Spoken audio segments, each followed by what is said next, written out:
બનાસકાંઠા જિલ્લા પોલીસને એક બહુ મોટી સફળતા મળી છે, જેમાં પાલનપુર લોકલ ક્રાઇમ બ્રાન્ચે ફ્લાઇટમાં મુસાફરી કરીને અલગ અલગ શહેરોમાં પાર્ક કરેલી લક્ઝરી કારના કાચ તોડી લાખોની ચોરી કરતી અમદાવાદની કુખ્યાત છારા ગેંગના બે સાતીર આરોપીઓને લાખોના મુદ્દામાલ સાથે દબોચી લઈને જિલ્લાના 4 વણ ઉકાયેલા ચોરીના ગુનાઓનો પર્દાફાશ કર્યો છે।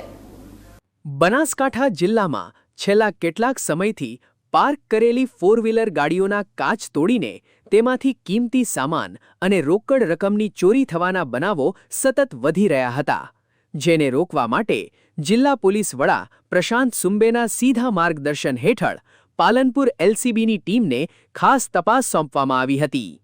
આ હાઈટેક ગેંગને પકડવા માટે એલસીબીની ટીમે નેત્રમ શાખા પાલનપુરના સીસીટીવી કેમેરાના સર્વેલન્સ, હ્યુમન સોર્સ અને અત્યાધુનિક ટેકનિકલ એનાલિસિસની મદદ લઈને શંકાસ્પદ તત્વો પર વોચ ગોઠવી હતી। દરમિયાન સીસીટીવી ફૂટેજ અને ચોક્કસ બાતમીના આધારે પોલીસે ઘેરાબંધી કરીને અમદાવાદની કુખ્યાત છારા ગેંગના 2 રીઢા આરોપીઓને ઝડપી પાડવામાં મોટી સફળતા મેળવી છે। પોલીસની કડક પૂછપરછ દરમિયાન આ શાતીર ચોરોએ બનાસકાંઠા જિલ્લામાં વાહનોના કાચ તોડીને કરેલી 4 મોટી ચોરીઓની કબૂલાત કરી લીધી છે। આ લૂંટારુઓની ચોરી કરવાની મોડસ ઓપરેન્ડી જાણીને પોલીસ પણ ચોંકી ઉઠી હતી, કારણ કે આ ગેંગના સભ્યો દેશના અલગ અલગ રાજ્યોમાં ફ્લાઇટ મારફતે હાઈ પ્રોફાઇલ મુસાફરી કરતા હતા અને ગુજરાતના વિવિધ મોટા શહેરો તેમજ ધાર્મિક સ્થળોને પોતાની ચોરી માટે નિશાન બનાવતા હતા।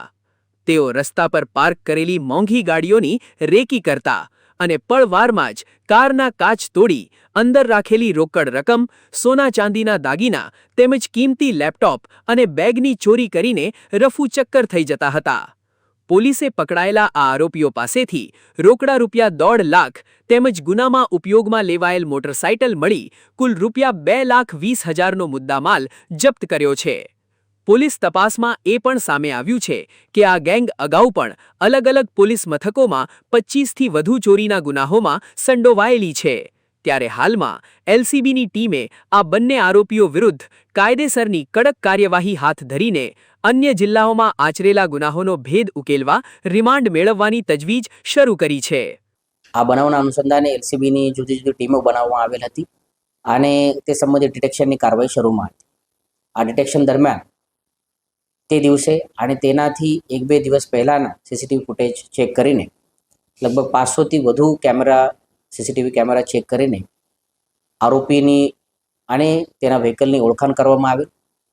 આ ઓળખાણ કરતા સમયે જે વિશ્વાસના અમારા કેમેરા છે ગુજરાત પોલીસના, તેની મદદ લેવામાં આવી, નેત્રમ અને ત્રિનેત્રની મદદ લેવામાં આવી અને તેમાંથી ગુનેગારોને આઈડેન્ટિફાઈ કરીને અમદાવાદ ઝોન 4ની જે એલસીબીની ટીમ છે તેના સાથે કોઓર્ડિનેશનમાં રહીને આરોપીઓને અમદાવાદથી અટક કરવામાં આવેલ છે।